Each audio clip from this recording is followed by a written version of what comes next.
Muhammad Rashid Ridho tentang Musannif Tafsir Al-Manar. Jika dilihat dari judul Tafsir Al-Manar atau Tafsir Al-Quran Al-Hakim, tertera nama Muhammad Rashid Ridho sebagai musannifnya.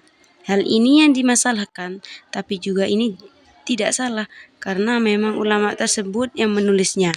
Hanya saja yang ditulis oleh Muhammad Rashid Ridho adalah hasil kuliah atau ceramah yang disampaikan oleh gurunya, yaitu Muhammad Abduh. Maka dapat dikatakan dialah sebenarnya musannif dari Tafsir Al-Manar. Karena itu saya akan menguraikan biografi Muhammad Abduh baru, kemudian biografi Muhammad Rashid Ridho yang menjadi mesanis Tafsir Al-Manar tersebut. Muhammad Abduh. Beliau lahir di Mesir Hilir pada tahun 1266 Hijriah atau 1849 Masehi. Beliau berasal dari keluarga petani. Ayahnya bernama Abdul Khairullah yang berasal dari daerah Mahallat Nas di Al-Bahirah, sedangkan ibunya berasal dari desa Hashat Syabsir di Al-Ghoribiyah. Dia seperti anak muslim umumnya. Abduh memulai pendidikan agamanya dengan belajar membaca dan menghafalkan Al-Quran di desanya. Hanya dalam waktu 2 tahun saja, dia berhasil menghafalkan kitab suci ini. Saat umur 13 tahun, pada tahun 1862 Masehi, dia masuk sekolah agama di Tanta, Mesir. Karena tidak betah belajar di sekolah tersebut, kemudian Abduh memilih keluar. Dengan bujukan dari adik kakeknya, dia akhirnya masuk lagi ke sekolah di Tanta pada tahun 1865 Masehi.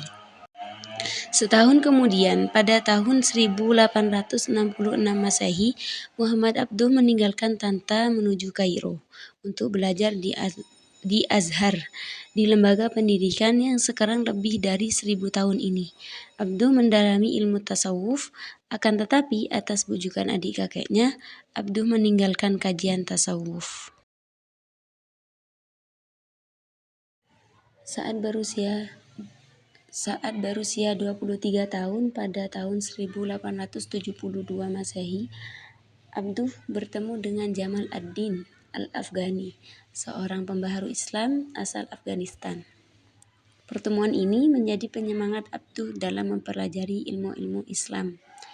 Jamal ad-Din Al-Afghani memperkenalkan tulisan orang-orang barat yang telah diterjemahkan ke dalam bahasa Arab, yang menunjukkan masalah-masalah politik dan sosial yang dihadapi umat Islam, khususnya warga Mesir sendiri, dan mendorongnya untuk mempelajari jurnalistik. Seolah-olah Jamal ad-Din memberi kacamata yang berbeda kepada Abduh dalam melihat Islam.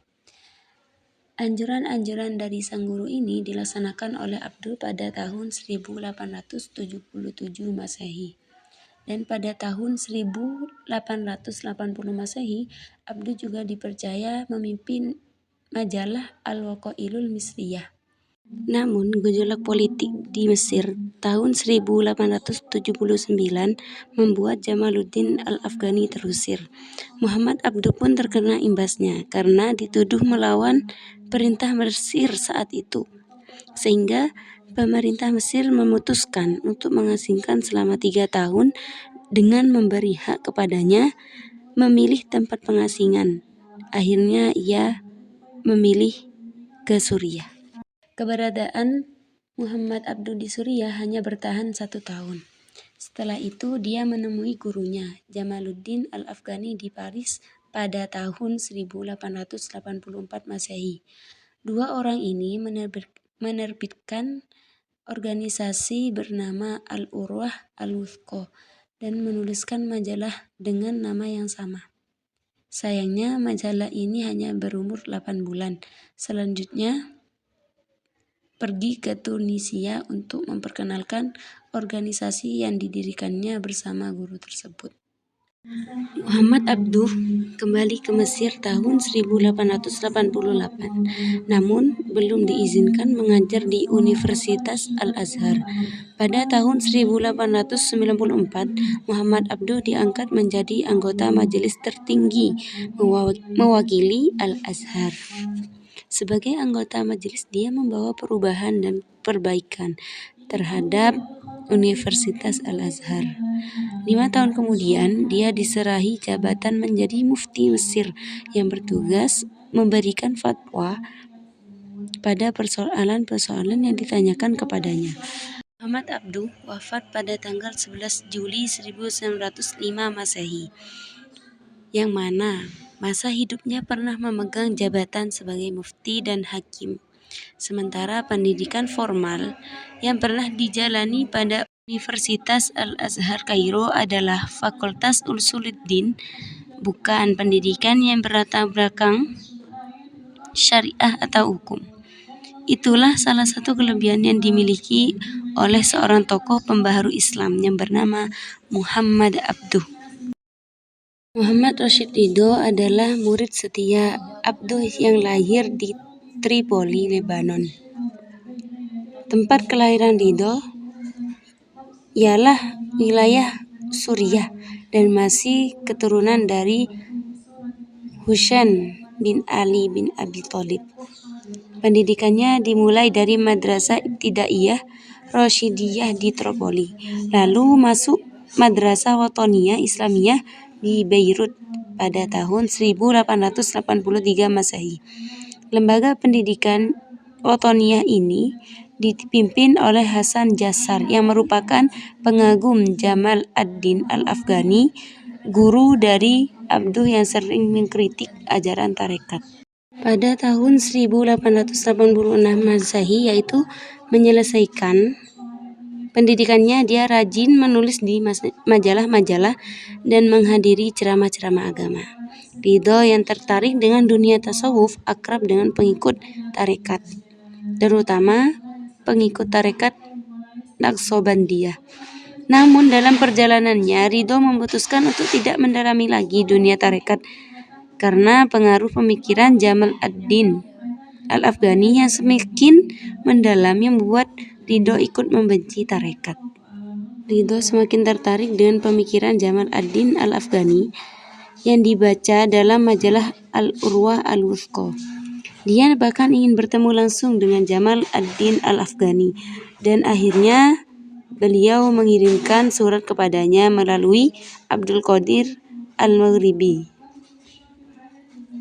Namun, meskipun Jamal ad-Din al-Afghani sangat senang menerima dan membaca surat tersebut, tetapi Jamal ad-Din tidak mampu membalasnya selama 15 tahun lamanya karena kondisi yang dialami saat itu hingga ajal menjemputnya. Oleh karena itu, Ridho tidak pernah bertemu langsung dengan Jamal ad-Din al-Afghani.